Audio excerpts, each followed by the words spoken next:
మహాగణుడును మహోన్నతుడును పరిశుద్ధుడును నిత్య నివాసి అయిన యేసుక్రీస్తు పరిశుద్ధ నామమున ఈ ఉదయకాల శుభములు మీకు తెలియజేస్తున్నాను. ఇదే నా దేవుని యొక్క వాగ్దానము. ఆపత్కాలమందు నీవు సిగ్గుపడవు. 37వ కీర్తన 19వ వచనం. ఆ పై వచనాన్ని కూడా మనం గమనిస్తే, నీతిమంతులకు యెహోవాయే సంరక్షకుడు, ఆపత్కాలమున వారు సిగ్గునందరు అనే మాటను చూడొచ్చు.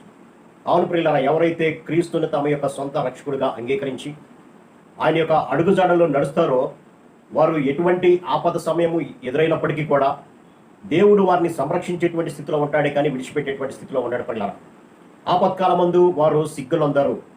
ఎందుకు సిగ్గునందరు అంటే, రక్షకుడైనటువంటి యేసుక్రీస్తుని వారు సొంత రక్షకుడుగా అంగీకరించారు కాబట్టి ఎటువంటి పరిస్థితులు ఎదురైనప్పటికీ కూడా వారికి అవమానము, సిగ్గు అనేది కలగదు. పిల్లల దానియేలు గ్రంథంలో కనుక మనం గమనించినప్పుడు, నెబుకద్నెజర్ రాజు ఒక బంగారు ప్రతిమను నిలబెట్టాడు. అక్కడ వాయిద్యాలు వినబడినప్పుడు సకల ప్రజలు, సకలమైనటువంటి భాషలు మాట్లాడేటువంటి వారు అందరూ కూడా ఆ విగ్రహానికి నమస్కారం చేయాలి అనేటువంటి ఒక తాకీదుని రాజు ఇచ్చాడు. పిల్లల కానీ దేవుని యొక్క సేవకులైనటువంటి షడ్రకు, మేషకు, అబేద్నెగోలు ఆ విగ్రహానికి పూజ చేయలేదు, నమస్కరించలేదు. ఆ విషయం తెలిసినటువంటి రాజు కోపగించుకొని, ఇప్పుడైనా మీరు ఆ విగ్రహానికి నమస్కారం చేస్తే నేను మిమ్మల్ని విడిచిపెడతాను అన్నప్పుడు, యెహోవా జీవము తోడు, మేము ఆ పని చేయలేము అన్నప్పుడు మండుచున్నటువంటి అగ్నిగుండాన్ని 7 అంతలు చేశారు. వారు చెప్తున్నటువంటి మాట ఏంటంటే, మమ్ములను ఈ అగ్నిగుండం నుంచి మా దేవుడు రక్షించ సమర్థుడు. నీవు అగ్నిగుండం 7 అంతలు కాదు, ఇంకా ఎక్కువ చేసుకున్నా మాకు ఏమాత్రం కూడా భయం లేదు. కాబట్టి మేము నీ యొక్క విగ్రహానికి మేము నమస్కారం చేయము అన్నప్పుడు రాజు కోపగించుకొని బలిష్ఠులైనటువంటి వారిని పంపి ఈ ముగ్గురిని కూడా ఆ అగ్నిగుండంలో పడవేసినట్లుగా మనం చూడొచ్చు. కానీ వీరు అగ్నిగుండానికి వెళుతున్నప్పటికీ కూడా ఏమాత్రం కూడా వారి విశ్వాసము చెక్కు చెదరలా. ఎందుకంటే, నేను నమ్మినటువంటి నా దేవుడు నన్ను సిగ్గుపరచడు.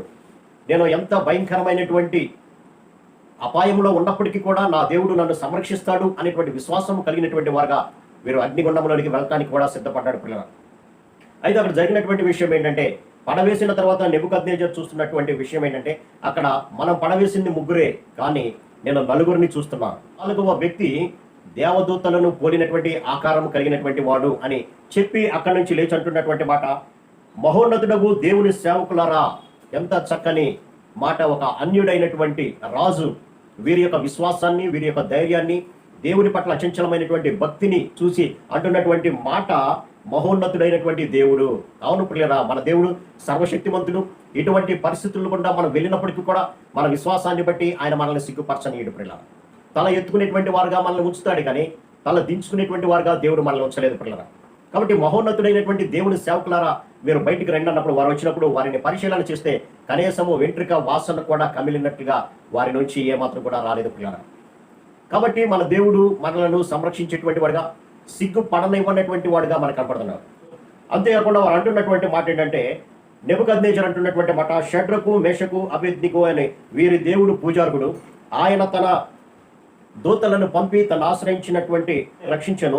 వారు తమ దేవునికి కాక మరి ఏ దేవునికి నమస్కరించకయు, ఏ దేవుని సేవింపక ఎందుమని తమ దేహములను అప్పగించి రాజు యొక్క ఆజ్ఞను వ్యర్థపరిచిరి. అయితే నేను ఒక శాసనాన్ని చేస్తున్నాను. ఈ మాట అన్నది ఒక సామాన్యమైనటువంటి వ్యక్తి కాదు, కానీ నెబుకద్నెజర్ రాజు అంటున్నటువంటి మాట, నేను ఒక శాసనమును నియమించుతున్నాను. ఏమనగా, ఈ విధంగా రక్షించుటకు సమర్థుడైనటువంటి దేవుడు కాక మరి ఏ దేవుడు కూడా లేడు. కాబట్టి వీరి దేవుడే ఎటువంటి స్థితిలో అయినప్పటికీ కూడా వారిని సంరక్షించి కాపాడేటువంటి దేవుడుగా ఉంటున్నాడు.